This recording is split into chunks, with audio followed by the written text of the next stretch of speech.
Vamos lá, o que vocês estão vendo aí? Quem é essa? A Terra. Nosso planeta, apesar de chamar Terra, é mais um planeta água, né? 70% composto por água, principalmente marinha. E por que vocês acham que eu coloquei essa foto da Terra para vocês?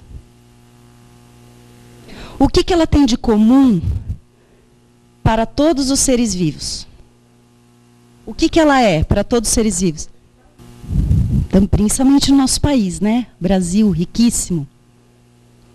Mas o que tem de comum o planeta Terra para todos os seres vivos? Alguém? É o nosso lar comum. É a nossa casa. É a casa de todos os seres vivos. Lembrando que, aqui é um pouquinho da evolução da população humana. Pra vocês terem uma ideia, 200 mil anos antes de Cristo, nós éramos 1 milhão de humanos.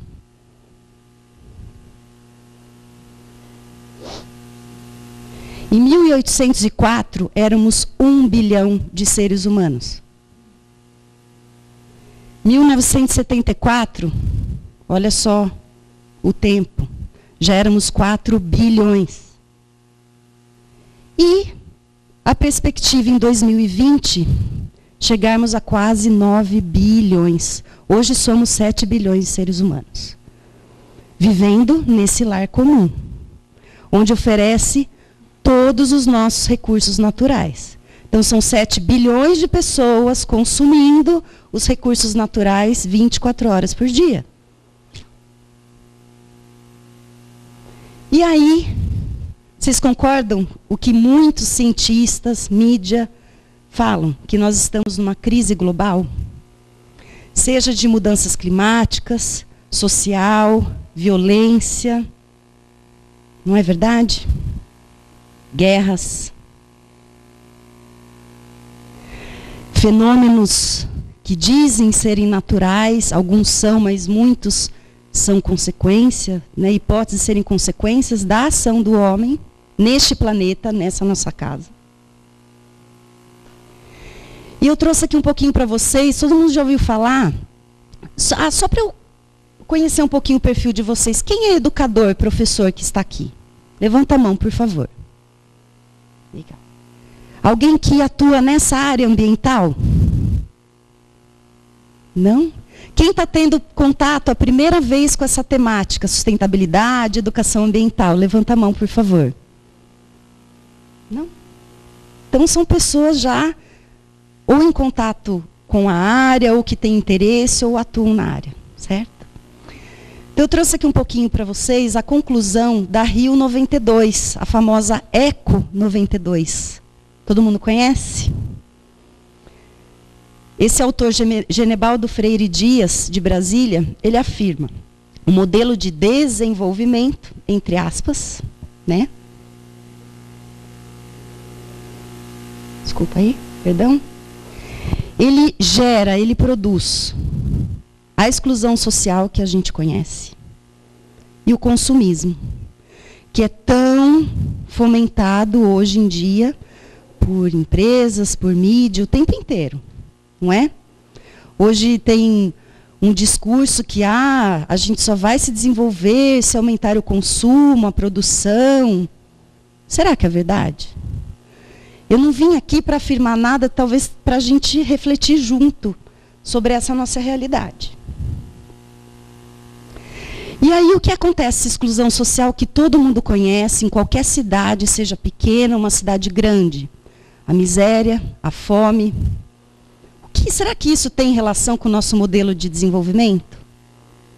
Qual que é o nosso modelo de desenvolvimento hoje da maior parte dos países desse mundo, desse planeta? Capitalismo, o modo capitalista de produção, que incentiva o quê? O consumo, o tempo inteiro. Lembrando que, quando a gente fala consumo, a gente está consumindo o quê? Recurso natural. Vamos olhar aqui para essa sala. Vocês conseguem enxergar o recurso natural aqui? O algodão da nossa roupa, o metal da cadeira, o papel, matéria-prima, madeira, floresta, árvore, a energia, a água. Então, o tempo inteiro a gente está consumindo os recursos naturais desse planeta. 7 bilhões de pessoas. Será que tudo isso está só para nós, só para os seres humanos? E os outros seres vivos? Ao mesmo tempo, o consumismo, ele produz também o quê? A opulência, a riqueza, muitas vezes o acúmulo de riqueza para poucos, não é? E o desperdício. Fábricas, indústrias, quem não assistiu é uma indicação legal, a História das Coisas, explica muito bem esse nosso sistema, esse nosso modelo, que é linear. A própria empresa já cria um produto, uma fábrica, já proposital, já com a ideia do desperdício. A gente fala obsolescência. Parece que uma coisa é obsoleta, já não serve mais. Ou vem a moda, né, aquele que quer ser incluso na sociedade, acho que tem que estar na moda, para ele ser aceito, tem que estar o tempo inteiro. Né, eu trocando modelo de celular, as mulheres aí com os modelos de sapato, que a cada estação muda, enfim. E tudo isso gera o quê? A degradação ambiental do nosso planeta. E, em consequência, a perda da qualidade de vida e da nossa própria experiência como ser humano. A gente perdeu essa experiência. Em 2000, já houve uma pesquisa muito interessante que perguntava para nós brasileiros, o que é o meio ambiente para você? A maioria dizia, meio ambiente é a natureza.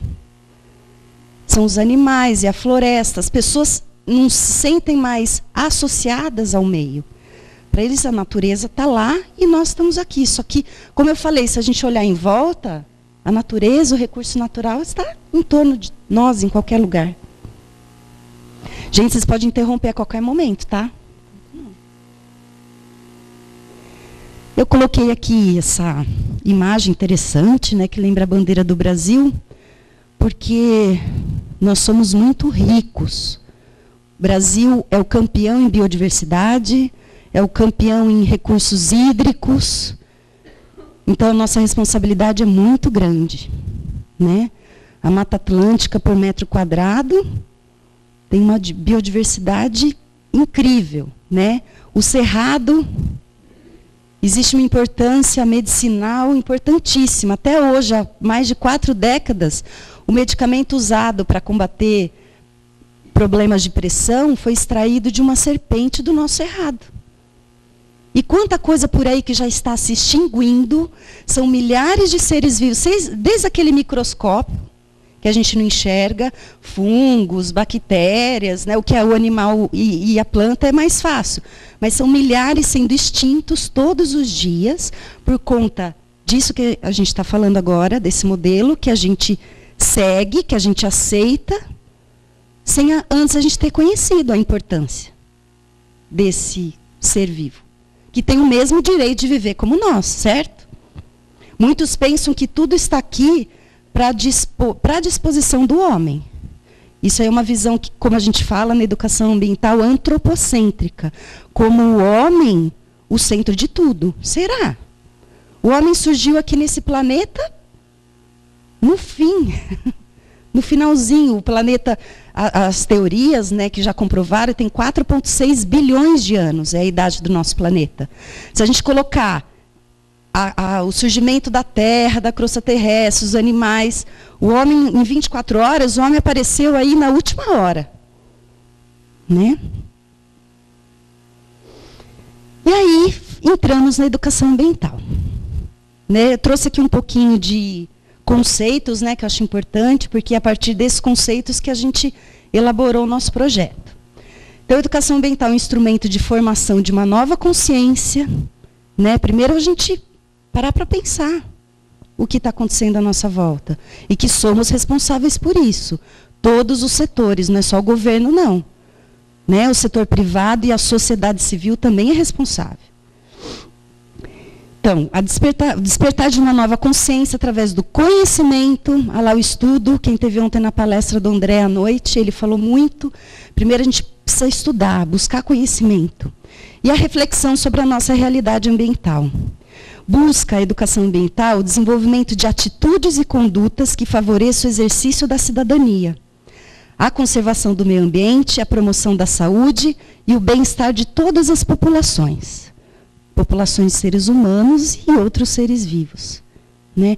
Existe um dado da ONU, saúde, meio ambiente, qual a relação? Só para vocês terem uma ideia, R$1 investido em saneamento básico, economiza-se R$5 da saúde. A maior parte dos problemas de saúde estão ligados à falta de saneamento básico, até hoje, século XXI. Em qualquer cidade do nosso país, e principalmente países do terceiro mundo.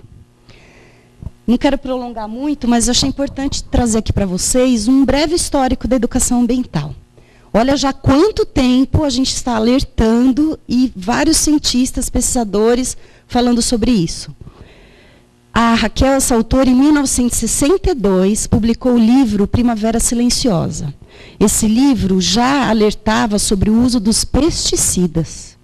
O Brasil é campeão de uso de agrotóxicos. Um outro vídeo que demonstra isso e prova, o veneno está na mesa. A gente consome veneno todo dia, quem não opta por orgânico, né? O tempo inteiro. Em 72, o Clube de Roma, onde elaboraram o relatório Os Limites do Crescimento Econômico. Em 72, a tão famosa Conferência de Estocolmo, da ONU. Em 75, o Encontro Internacional de Educação Ambiental, onde foi elaborada a Carta de Belgrado. Em 77, a conferência que é conhecida como Tbilisi. E aí aqui um pouquinho da história da educação ambiental no Brasil. Em 85, o MEC já falava da necessidade de inclusão de conteúdos ecológicos. Em 87, foi elaborado um relatório que chama Relatório de Brundtland, é onde surgiu a primeira vez o conceito de desenvolvimento sustentável e sustentabilidade, que eu já vou falar posteriormente. 92, a tão famosa Eco 92, né, a Rio+20. Eu achei importante colocar aqui para vocês que desse grande evento, referência mundial, foi produzido diversos documentos para orientar as nações. A Carta da Terra, a Agenda 21, a Convenção das Mudanças Climáticas, onde começou toda essa discussão, debate das mudanças climáticas, Convenção da Biodiversidade e Declaração das Florestas. Em 94, uniu Ministério da Educação, Ministério do Meio Ambiente, Ministério da Cultura e de Ciência e Tecnologia para elaborar o Programa Nacional de Educação Ambiental. Em 95, um dado interessante, na China houve uma Conferência Mundial para a Mulher, lá em Pequim. E foi quando foi falada a importância da mulher nesse processo. Pelo perfil, pela sensibilidade. Ontem o palestrante também falou isso. Né? A grande importância e necessidade da mulher está defendendo essa causa também. E a capacidade que ela tem pelo saber cuidar, né? Já ter o instinto de mãe, pensar em gerações futuras. Não quero dizer aí que os homens não são importantes, muito pelo contrário. Mas uma curiosidade interessante, numa conferência lá na China, mundial, já se falou do envolvimento da mulher na defesa da causa ambiental e social. Em 97 foi quando surgiu os parâmetros curriculares nacionais, quem é professor sabe bem disso. E é onde surgem os temas transversais, o meio ambiente um deles. E aí, em 99, a nossa Política Nacional de Educação Ambiental, que foi regulamentada em 2002, que norteia até hoje a educação ambiental, tanto formal como não formal. Em 2007, o painel intergovernamental sobre mudanças climáticas, onde aí afirmou mesmo que a gente está numa crise, com problemas de clima. A gente não sente na pele, às vezes, 4 estações em um dia. Né? Onde chovia muito, hoje está seco, onde não chovia, hoje chove, está um desequilíbrio muito grande. Né?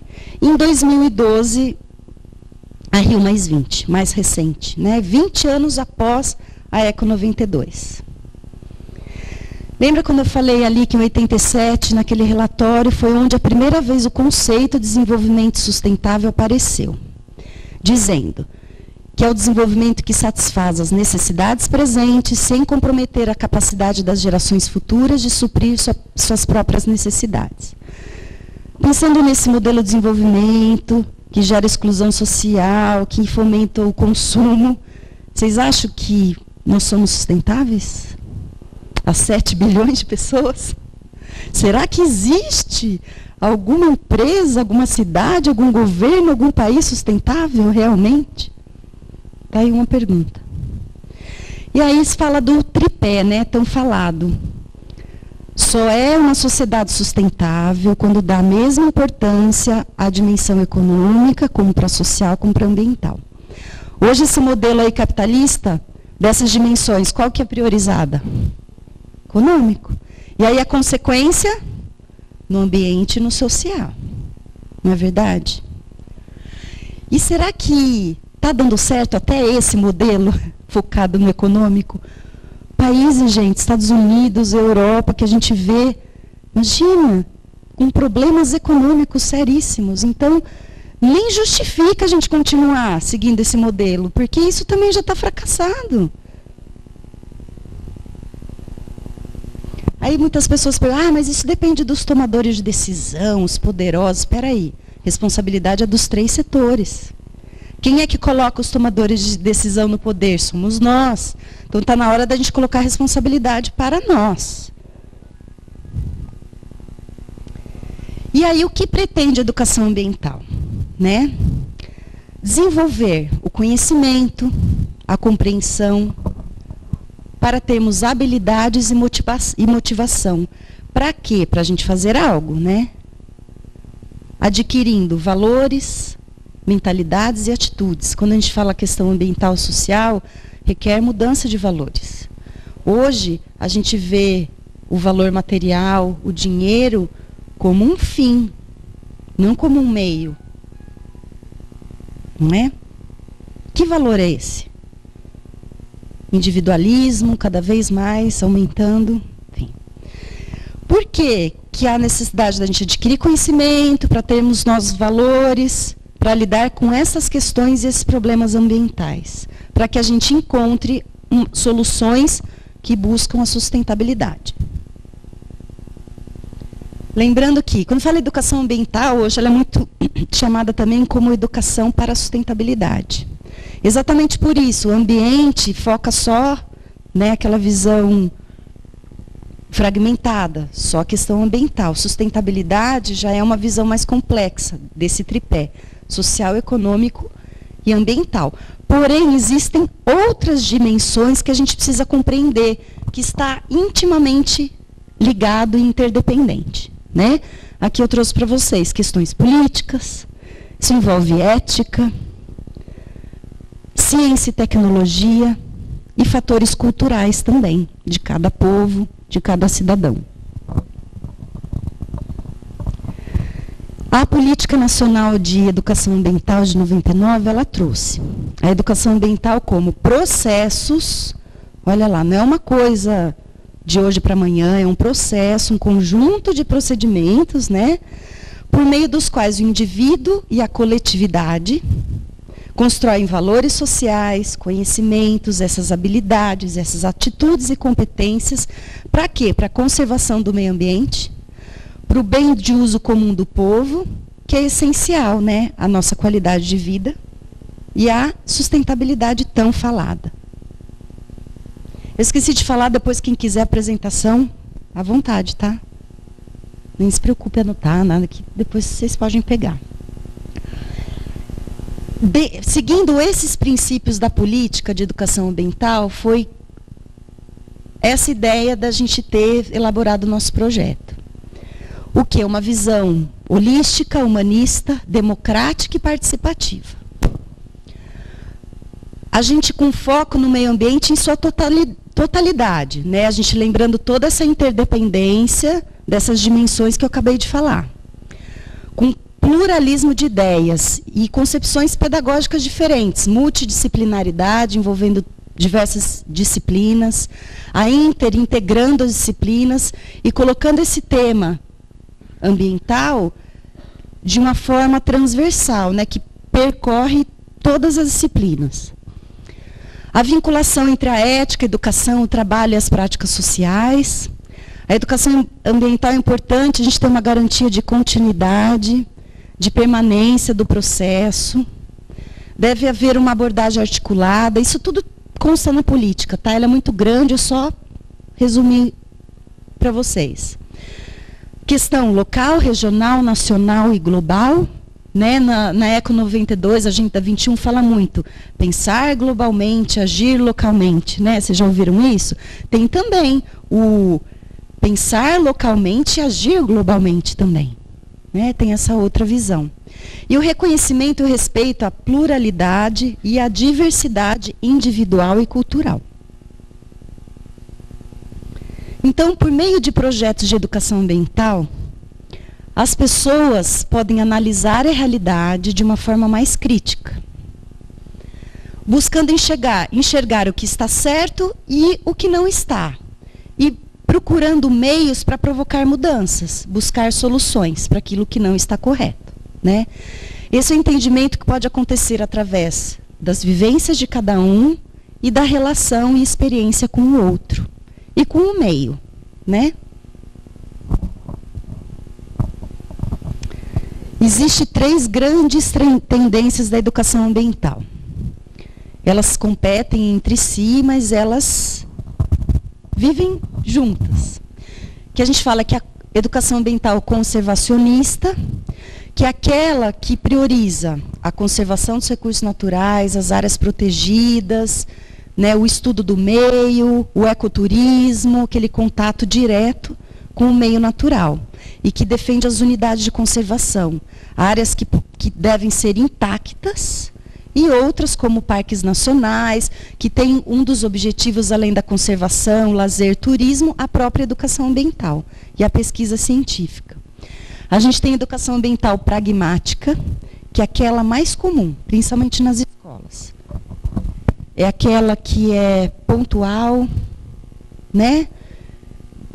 Não existe uma continuidade. Então, por exemplo, dia do meio ambiente, né? Todo mundo quer plantar uma árvore, apesar de ser uma época horrível, porque não chove, gente. Quer plantar árvore, fazer mutirão de plantio em junho, tem que fazer na época de chuva. Só porque é dia do meio ambiente tem que ser todo dia. Não é verdade? Então, a horta na escola, reciclagem, coleta seletiva, esse é um tipo de educação ambiental que a gente fala que é pragmática, é a prática, é a bem pontual. Deixa eu falar. Eu falei com a professora que eu estou estudando, né, que chama Fundamento de Educação Ambiental. Ela disse que, para mim, o ideal seria unir as 3. Mas ela disse que eu estou viajando, que não existe isso. Que uma compete com a outra. Então, se for para escolher uma, eu acredito que é a crítica. A gente precisa começar a ter análise crítica das coisas. Porque aí depois a conservação vem como consequência. Né? O que é feito hoje, que as pessoas dizem que é a educação ambiental, educação sustentável, que não é essa pragmática, essa pontualzinha. E que não faz as pessoas pensarem, não tem sentido. Nenhum. Chega lá, é o dia, vamos plantar, vamos fazer a hortinha, mas não tem um contexto. Não tem aqueles princípios da educação ambiental envolvidos. E aquilo acabou, claro. Antes fazer isso do que não fazer nada, mas se for fazer, vamos fazer algo melhor, vamos fazer algo diferente, que realmente transforme. E o que transforma uma pessoa? É o pensamento crítico dela. A gente aceita tudo. Né? A gente vive numa hierarquia, tudo que vem de cima para baixo. Está na hora de mudar. E quem vai mudar são as pessoas. Uma coisa disso eu vou falar. Deveria, mas dessa forma, multidisciplinar, transversal, o que acontece até hoje, e que é um equívoco, é criar disciplina de educação ambiental. Como é que nós vamos trabalhar de forma transversal, multidisciplinar, com uma disciplina? E colocar um professor lá, coitado, responsável por tudo isso aí. Por isso que a gente achou interessante falar dessa experiência do Água Invisível, porque foi dessa forma que deve ser feita. Claro, tem falhas, não foi 100% perfeito, mas A gente já estuda as coisas de forma fragmentada, não é? Matemática, ciência, física. Deveria ser diferente até essas disciplinas. Então, é equívoco a gente criar. Educação ambiental deve ter nas escolas, mas dessa forma ali. E deve ter nas empresas, no governo, nos bairros, em todo lugar. Para garantir que a sobrevivência de quem, principalmente? Nossa. Os outros seres vivos que estão há muito mais tempo que a gente, eles estão muito mais adaptados. Será que o homem vai conseguir se adaptar nesse planeta que está em crise? Até quando?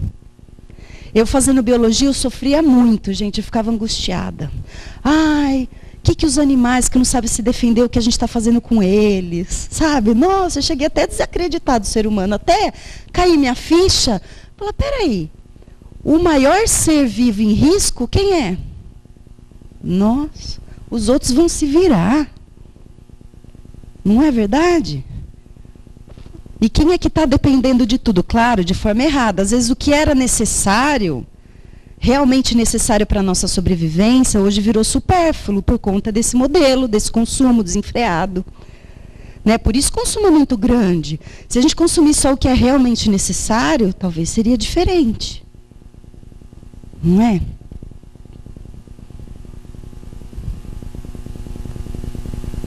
Agora o que é, vamos lá, né? O que é a água invisível? Quem já ouviu falar desse termo? Quem não é do Senac, vocês já ouviram? Já? Água invisível é aquela usada direta ou indiretamente na produção de um bem ou de um serviço.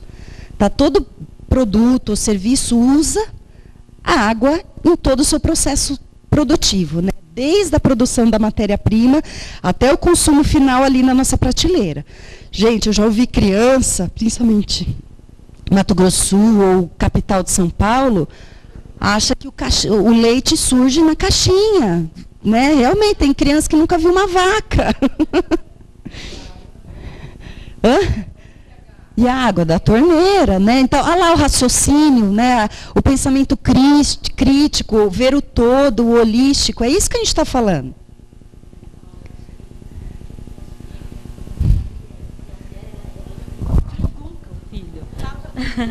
Não, eu estou falando assim, que aí que entra a importância da mulher, porque a mulher, ela educa o filho. Então, se começar da educação, lá do berço, essa consciência, com certeza vamos ter seres humanos diferentes, né?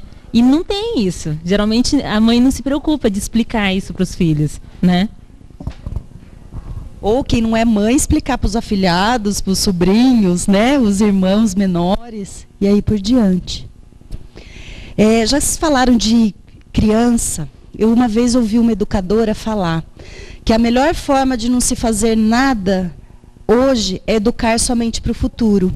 A gente não ouve as pessoas falando, as crianças, vamos educar agora que elas vão resolver o problema. Gente, nossos ancestrais fizeram tudo isso aqui, nós vamos colocar responsabilidade nelas? Claro, é importante sim, né? Transformar esses valores, passar o conhecimento, mas não jogar tudo para elas. Né? Interessante que 70% da água desse mundo, que a gente viu desse planeta, ela é principalmente usada indiretamente, por isso que a gente chama água invisível, tá? Nas atividades agroindustriais.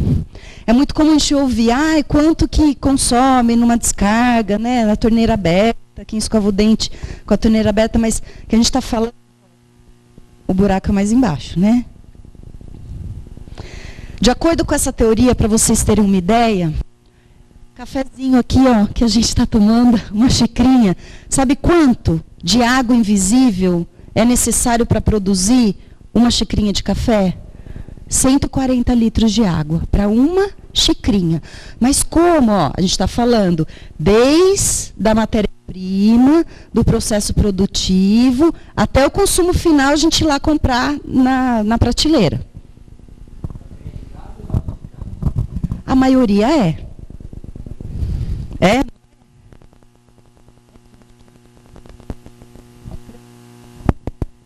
Som. É.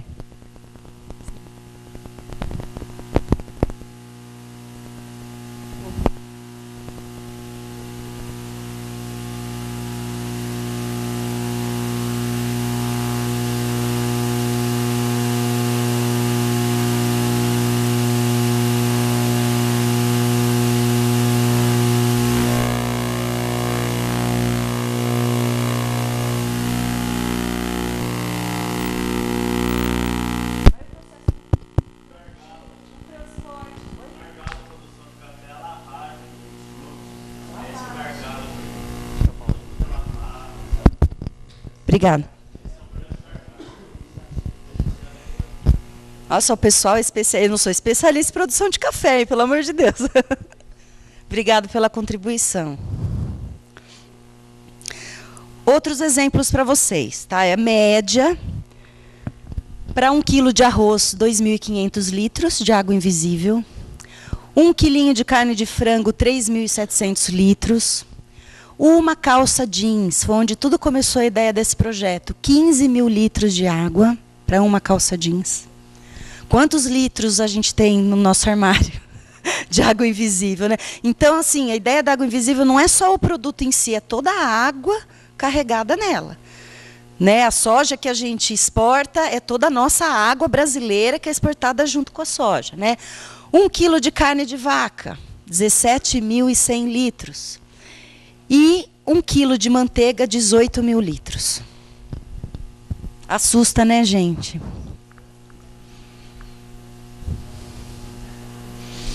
Então, a gente propôs o projeto Água Invisível. Como eu já disse, ela é conhecida também, é interessante dizer, água virtual. Quem quiser pesquisar mais, vocês podem pesquisar tanto como água invisível como água virtual. Esse termo foi criado em 93 por esse professor J. Anthony Allen, de Londres, de uma escola lá de Londres. Então, como lá no Senac a gente tem o sistema de gestão ambiental e a gente sempre promove atividades ambientais. Nada melhor que esses dias mundiais para a gente poder promover uma atividade, despertar, né, sensibilizar e a gente refletir sobre o tema. Então, 22 de março, que é comemorado o Dia Mundial da Água, a gente propôs esse tema de água invisível. Foram envolvidas, na verdade, foram 14, eu contei depois, foram 16 turmas de cursos, diversos cursos lá do Senac.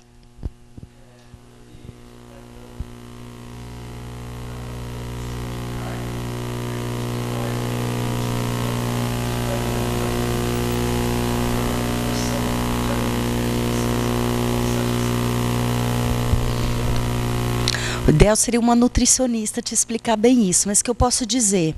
Eu reduzi muito o meu consumo de carne vermelha, mas eu não deixei de comer. Tenho amigos que são extremamente vegetarianos, não comem. A soja, de preferência não transgênica, que é difícil, ela tem uma grande fonte de proteína, que acaba substituindo. Né? Quem já foi fazer a pegada ecológica no stand lá do Senac? Vocês fizeram? Quem consome 2 porções de carne de boi por dia tem uma pegada ecológica enorme. É exatamente por isso, não só a água consumida, invisível no processo produtivo, como a principal causa de desmatamento é para abrir pasto para o gado. Infelizmente, essa é a realidade. Por isso que quem consome muita carne está contribuindo com a degradação ambiental, sim. Ah, vamos ser ecochita, ecochato? Não. Mas você quer fazer alguma coisa?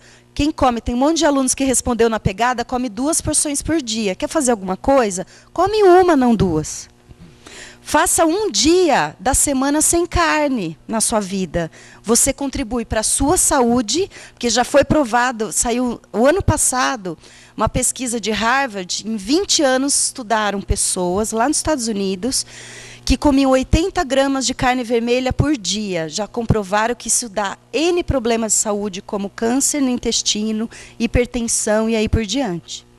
Né? Então, você reduz o seu impacto, né, ao mesmo tempo melhora a saúde. E não vamos ser radical, né? Reduz. Reduzindo, você já está contribuindo.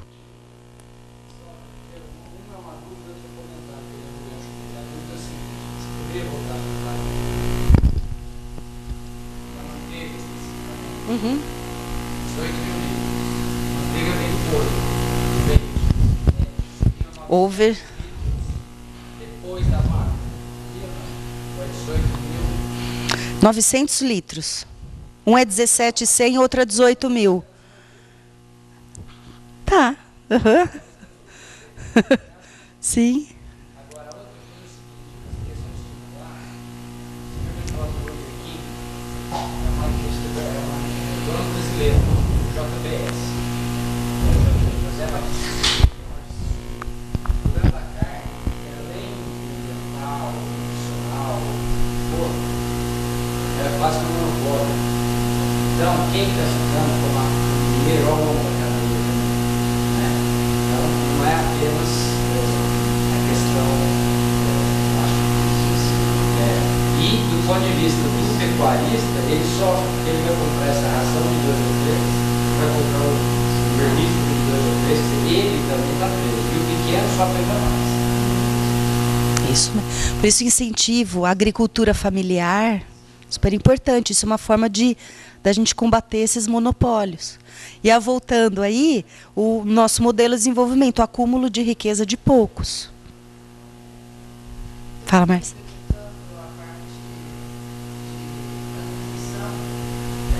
Eu só gostaria de lembrar que todos os extremos são maléficos. Você comer demais é ruim, você comer de menos também é ruim. Então, o vegetariano radical, ele sofre por causa da falta do consumo de proteína. E aquele carnívoro também radical sofre pelo excesso da proteína. Então, é o que você está realmente dizendo. O negócio é balancear. Bom senso em tudo, né?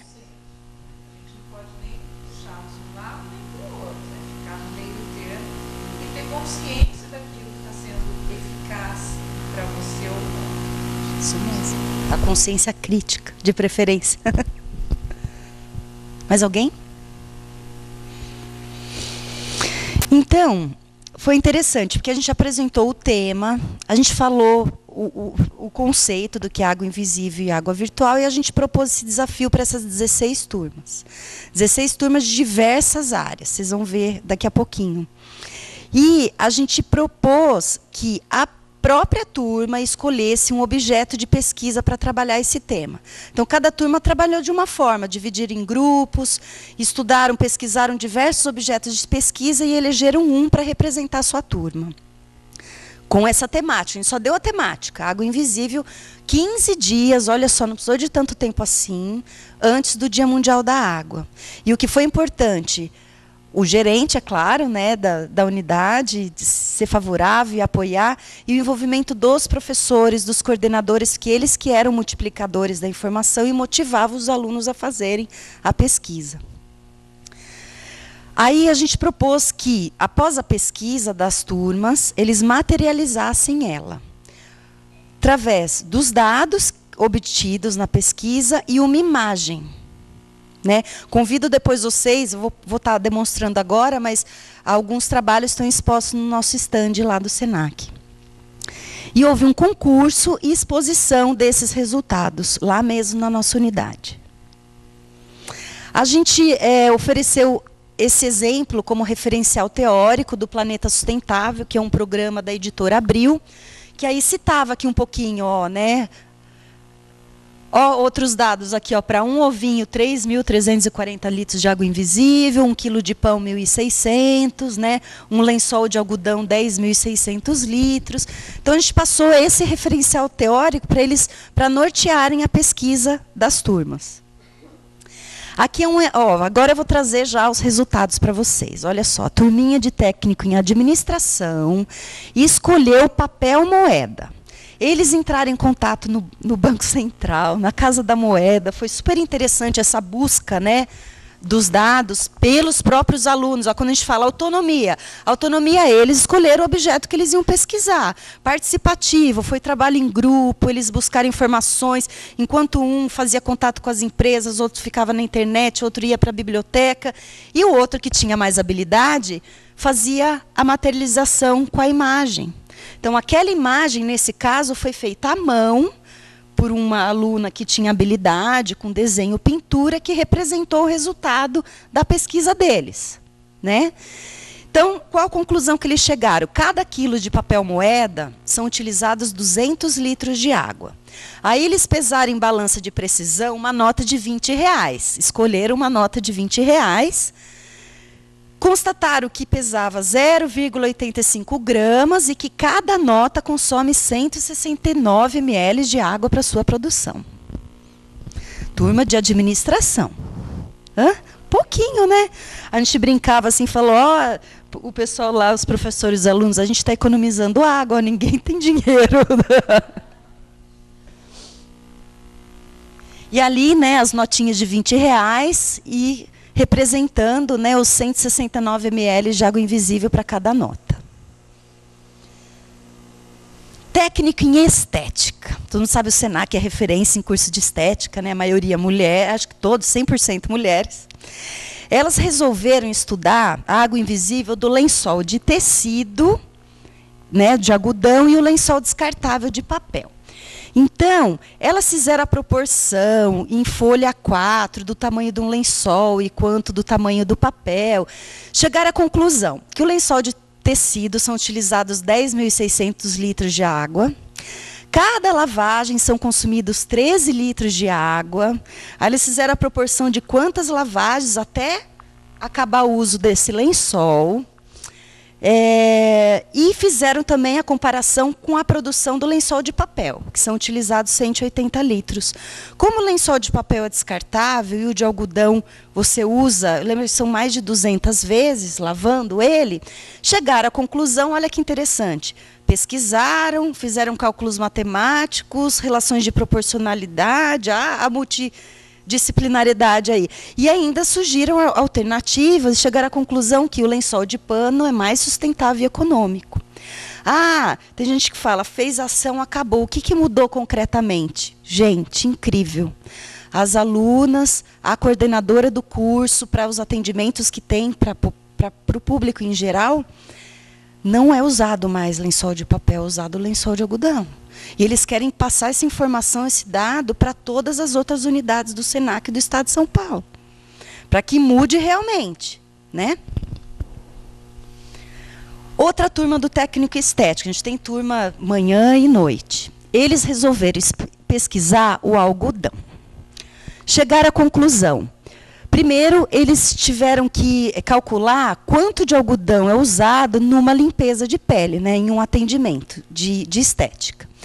Então, chegaram à conclusão que são 19 gramas. Pesaram também em balança de precisão e chegaram à conclusão que, para produzir 250 gramas de algodão, são utilizados 2.500 litros de água. Portanto, em um procedimento de limpeza, são utilizados 190 litros de água. Eu já ouvi alunas, e algumas que já estão atendendo, né, falaram, eu não vou mais usar tanto algodão assim, às vezes eu desperdiço muito algodão. Né? Provocou mudança pelos depoimentos que a gente escuta assim. Técnico em segurança do trabalho. Optaram por estudar água invisível de um treinamento de brigada de incêndio. Então, olha só, não é só o produto, sim o serviço. Aí, de acordo com a pesquisa dessa turma, uma mangueira tem um tempo de descarga de 100 litros por minuto. O treinamento dura aproximadamente 1 hora, o que consumiria 6.000 litros de água. Como alternativa de redução do consumo, sugeriram o reuso da água dos treinamentos da brigada. Aqui é a imagem que representa, materializa a pesquisa. A outra turma de técnico em segurança do trabalho. Qual é a água invisível ou virtual na produção do calçado de segurança? Aqui é a imagem que representa, porque eles chegaram à conclusão que um par de calçado, e tudo fizeram contato, com fábrica de calçado de segurança, né? São utilizados 9.000 litros de água. Se a gente considerar uma obra com 60 funcionários, o consumo trimestral, 3 meses, só com o calçado de segurança, são 540.000 litros de água. Em um ano, consumo 2.160.000 litros. Técnico em secretariado. Só uma observação. Vocês viram que a gente deixou livre. Se a pessoa queria trabalhar a imagem em computador, né, de forma digital, ou quem quisesse fazer à mão, né, nesse caso também, uma pessoa com aptidão de desenho. E todos queriam associar a pesquisa de acordo com a sua atividade profissional. Porque é o estudo do nosso cotidiano, da nossa realidade. Não adianta a gente estudar uma coisa que está longe, né? Elas pesquisaram e descobriram que a turma não sabia que o tempo médio, quem tem secretária aí, fica de olho, de uma secretária no telefone é, em média, 4 horas por dia. E para esse telefone funcionar, pensando na energia elétrica, né, porque a nossa matriz no Brasil, a nossa fonte de energia é hidrelétrica. Então, elas concluíram que, para o telefone funcionar essas 4 horas, são necessários 1.668.880 litros de água. Né, olha a relação, né, que foi feita. É um serviço, relacionar o telefone, o consumo de energia com a água invisível para gerar essa energia. E aqui o desenho, né, que fizeram, ó, saindo um monte de água, até com um peixinho entrando no telefone. Bem criativo, né? A gente tem lá também, além dos cursos técnicos, o programa Aprendizagem. São jovens aprendizes contratados por empresas e que passam 9 horas lá por semana estudando no Senac. Então, a gente convidou, a gente envolveu essas turmas também. Ah lá, vocês lembram do dado do boi? 17 mil. Olha onde está a água invisível, olha. Desde o abate até a distribuição da carne, tá? Frigoríficos, açougues. 3.060.000 litros de água para 8.500 quilos de pasto, ração e feno. Tá aí, só na alimentação. 24 mil para ingestão. 7 mil para limpezas de estábulos e 3 milhões aproximados durante a vida toda do animal. Por isso que 1 quilinho de carne de boi requer 17 mil litros de água invisível. Auxiliar de escritório, e tudo moçada, viu, gente? Uma coisa importante dizer também, os cursos técnicos, a maioria são alunos de escola pública que estudam num período e no outro estão lá com a gente. Alunos que muitas vezes são discriminados, não é verdade? Olha que trabalho interessantíssimo eles fizeram. Né? Talvez falta aí motivação, inovação. Eles pesquisaram o papel, né, que para 1 quilo são necessários 540 litros de água. E aí eles fizeram a relação do consumo do papel com árvores derrubadas e aí por diante. E aqui é a imagem que materializou a pesquisa. O técnico em administração procurou até a fábrica BIC, fez contato. Eles ligam, mandaram um e-mail. Estudaram a caneta esferográfica. Aí aqui são os dados, acho que não vou me ater. Como é que está o horário aí? Tá bom? Para cada tonelada de caneta, são necessários 8.150 litros de água. Eles sugeriram alternativas sustentáveis, como o uso de canetas feitas com corpo de papelão e o plástico oriundo da cana-de-açúcar. A gente tem plástico também, o que é realmente biodegradável, do amido de milho. Né? E uma coisa importante, eu vejo um monte de mercado aqui em Bauru falando, sacola ecológica, biodegradável. Você vai lá ver, é oxibiodegradável. Quem não sabe o que é isso, ela é feita de plástico, derivada do petróleo do mesmo jeito, só que em contato com o ar, ela se despedaça em pedacinhos. Ela não se degrada, ela só vira pedacinhos, um problema maior ainda. Agora, já existe no mercado sacolas realmente biodegradáveis de amido de milho, copinhos também. Lá no stand, quem não conhece vai tomar uma água lá no stand do Senac, é o copinho de amido de milho. E tem um mercado, não vou fazer marketing aqui, que também já usou sacolinha derivada de cana-de-açúcar. Esse a gente pode dizer que é biodegradável. Em torno de 90 a 100 dias vai degradar no meio. O plástico não, vai ficar 100, 200 anos. Né? Outra coisa, a gente joga uma coisa nessa importância, a gente nem vai estar mais aqui, o nosso lixo vai estar lá. Olha, eu não sei, eu sei que assim, o custo é mais alto, que aí é a desculpa dos empresários, né? Esse custo vai aumentar, mas eu sei que em São Paulo tem muita fábrica. Nós lá do Senac, a gente compra de São Paulo os copinhos. Ele é o dobro do preço de um comum. Mas é muito nobre, né? E mais interessante. Então, eu sei que no mercado tem diversas opções, tanto de sacolas, de copinhos. Gente, essa é a imagem da pesquisa sobre a caneta. Tá? Oi? Tá, já estamos encerrando já. Aí o pessoal de nutrição e dietética, gente, quem é chocolatra... Eu sempre fui minha mãe, mas, nossa, eu parei para pensar também, né? Que para 1 quilinho de chocolate são necessários 24 mil litros de água.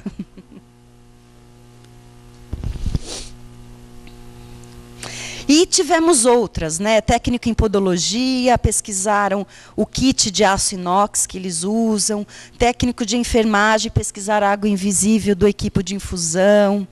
Outra turma de aprendizagem, gestão e negócios, estudaram a água invisível da camiseta. O em farmácia estudou o gel de cabelo, foi interessantíssimo. Teve outras turmas que estudaram o técnico em informática, o chip do computador, o papel. Quem mais, se vocês me lembram? Eram só duas que não estão aqui. É o chip do computador, o papel. Ah, e uma que estudou café também. O pessoal de secretariado também, né? A outra turma que serve muito cafezinho, fizeram essa relação. Estamos já nas considerações finais. O que nós chegamos à conclusão, né? O pessoal do setor técnico, coordenadores, professores que se envolveram, os depoimentos que a gente extraiu dos alunos, né?